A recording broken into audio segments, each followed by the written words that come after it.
আসসালামু আলাইকুম সবাইকে। আমার প্রিয় ভাই বোনেরা সবাইকে আন্তরিক শুভেচ্ছা। আমার নাম ফাইজা আক্তার, 30তম ব্যাচ। বাংলা সাহিত্যের একটি অন্যতম শ্রেষ্ঠ লেখকের বঙ্কিমচন্দ্র চট্টোপাধ্যায়ের লেখা কৃষ্ণকান্তের উইল বইটির রিভিউ উপস্থাপনা করব। বইটি একটি পারিবারিক ও সামাজিক সমস্যামূলক উপন্যাস। তাছাড়াও বইটির মাধ্যমে আমরা জানতে পারি প্রেম, ক্ষোভ, বিশ্বাস, প্রতারণা, কর্মফলের একটি অসাধারণ চিত্র দেখা হচ্ছে। বইটির নাম শুনলে আমাদের সকলের মনে প্রশ্ন আসে, উইল, এটা নিয়ে আবার এত প্রশ্ন কিসের? আসলে মূলত কৃষ্ণকান্তের রেখে যাওয়া একটি উইলকে ঘিরেই বইটির সূত্রপাত ঘটেছে। বইটির হচ্ছে বইটির মাধ্যমে আমরা জানতে পারি যে কিছু মানুষের সম্পত্তির লোভ মানুষকে অন্যায়ের দিকে নিয়ে যায়, আবার কিছু মানুষ তাদের সততা ও ন্যায় ধরে রেখে নিজেকে চরিত্রবান রাখার চেষ্টা করে। বইটির মাধ্যমে আমি জানতে পারি যে বইটিতে কৃষ্ণকান্ত ও তার ভাইয়ের সম্পত্তি তাদের 3জন ছেলে হরলাল, দেবলাল ও গোবিন্দলালের মধ্যে ভাগ করে দেওয়ার জন্য একটি উইল তৈরি করেছেন। সেখানে গোবিন্দলালের ছিল আসল গুরুত্ব ছিল বেশি, কারণ গোবিন্দলাল ও তার ভাইয়ের ছেলে ছিল, আর কৃষ্ণকান্ত চেয়েছিল যে যোগ্য তাকেই সম্পত্তিটা দিতে। এজন্য সে একটা উইল তৈরি করেছে। কিন্তু হরলাল এখানে বড় ছেলে হিসাবে, কৃষ্ণকান্তের বড় ছেলে হিসাবে সে চাইতো যে তাকেই সম্পত্তি বেশি দেওয়া হোক, কিন্তু কৃষ্ণকান্ত সেটা করেনি। কৃষ্ণকান্ত গোবিন্দলালকে সম্পত্তির একটা বড় অংশ দিয়েছিল। তো হরলাল তাদের এলাকারই একজনকে, মানে যে উইল তৈরি করে, তাকে বলেছিল যে আমি যদি কৃষ্ণকান্তের আসল উইলটা আপনাকে এনে দেই, আপনি কি নকল কোনো উইল বানিয়ে দিতে পারবেন? ওই লোকটা ফার্স্টে রাজি না হলেও পরে তিনি রাজি হয়েছিলেন। পরে এখন প্রশ্ন হলো কৃষ্ণকান্তের আসল উইলটা সে কোথায় পাবে? এর জন্য ওই লোকের ভাতিজি হচ্ছে রোহিণীকে সে ধরলেন যে ওই উইলটা চুরি করে এনে দিতে। রোহিণী প্রথমে রাজি হলেন না। পরে রোহিণী ছিলেন একজন বিধবা নারী। পরে হরলাল তাকে একটা টোপ দিলেন যে রোহিণীকে বললেন যে তুমি যদি আমাকে উইলটা এনে দাও তাহলে আমি তোমাকে আর কি বিয়ে করব। আর বিধবা নারী হিসাবে সে সমাজের কাছে খুবই অবহেলিত ছিল।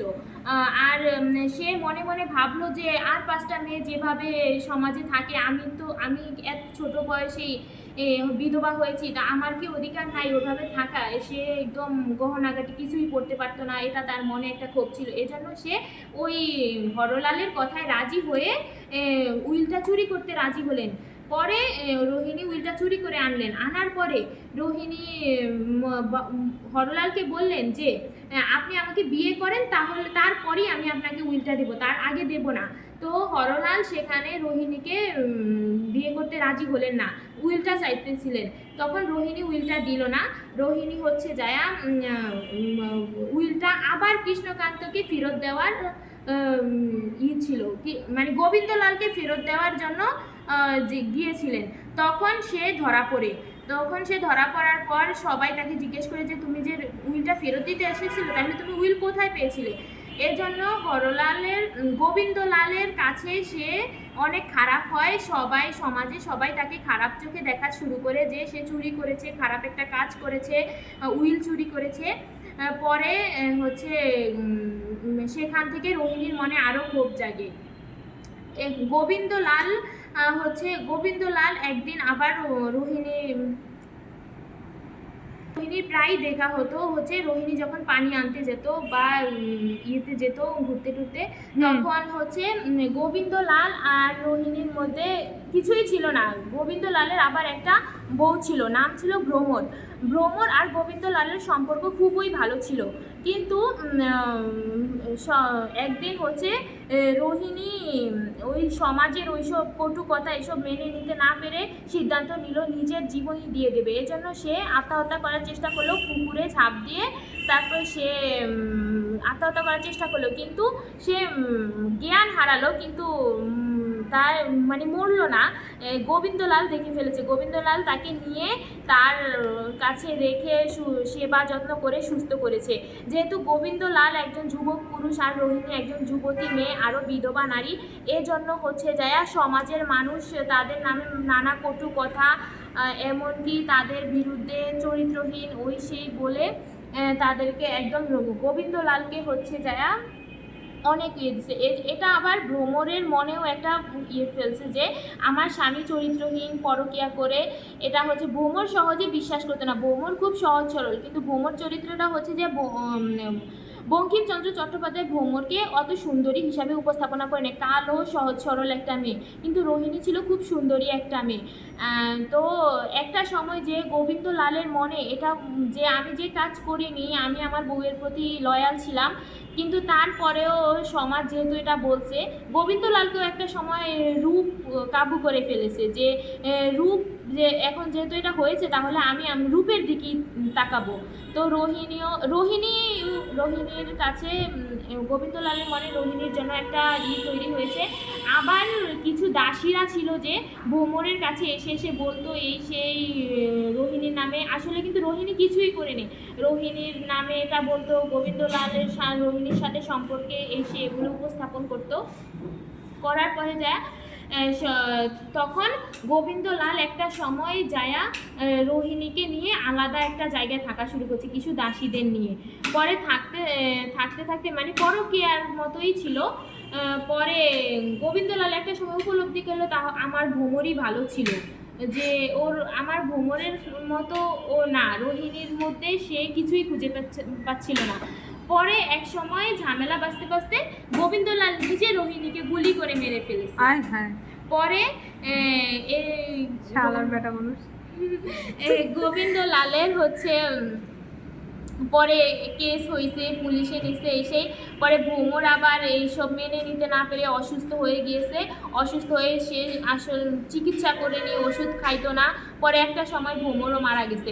ভ্রমর মারা যাওয়ার পরে গোবিন্দলালের মনে একদম পড়ছে যে তখন গোবিন্দলাল তার কৃষ্ণকান্ত আবার এগুলা জানতে পেরে তার উইলটা পরিবর্তন করেছে। উইলের সব সম্পত্তি ভ্রমরের নামে লিখে দিয়েছে, যাতে হচ্ছে যায়া গোবিন্দলাল চাইলেও ভ্রমরকে ছেড়ে না দিতে পারে। পরে গোবিন্দলালেরও হচ্ছে মনে একটা প্রভাব পড়েছে যে এখন বইয়ের নামে সম্পত্তি হয়ে গেছে, তার পুরুষত্বে একটা আর কি ইগো কাজ করছে। পরে সব ভ্রমর মারা যাওয়ার পর গোবিন্দলাল সব সম্পত্তি ছেড়ে দিয়ে একদম দেবদাসের মতো হয়ে গেছে, সব কিছু ছেড়ে দিয়ে সন্ন্যাসী হয়ে গেছে। পরে সবশেষে তার কৃষ্ণকান্তের সম্পত্তিগুলো তার ভাগ্নে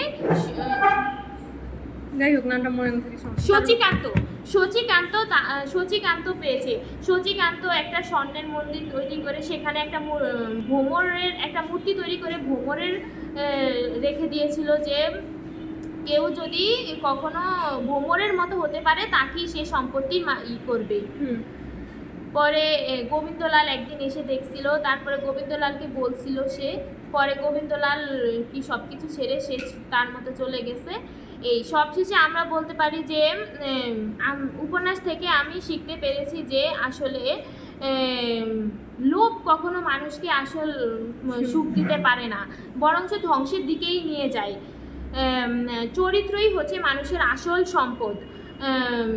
টাকা পয়সা সম্পত্তি মানুষকে সাময়িক সুখ দিতে পারলেও সততা ও ন্যায় মানুষকে সবসময় সুখী করে তোলে।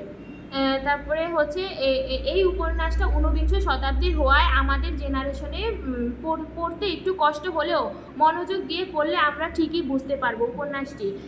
আমাদের যদি ধৈর্য নিয়ে উপন্যাসটি পড়ি তাহলে আমরা অনেক সুন্দর একটা কাহিনী জানতে পারবো।